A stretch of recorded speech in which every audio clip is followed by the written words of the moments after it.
પેલાની માતા ખાલી પહોંચી ચોમાં બેહતી એ માટીનું કોડિયું હોય 12 મહિને દીવો ભળવા જાવ એટલે પહોંચી ચોનું પાછું કોડિયું ફરવું પડતું ને દીવો ભળવો પડતો તો ભાઈ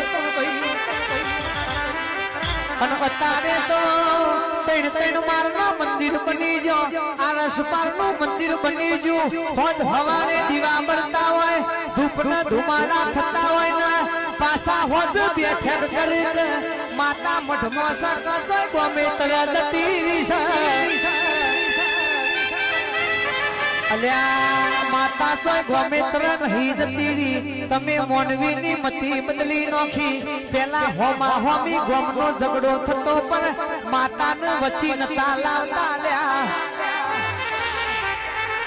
અને અત્યારે તો બાજુના હેતરવાળોના હેઠા પાડોશીના બે પાવડો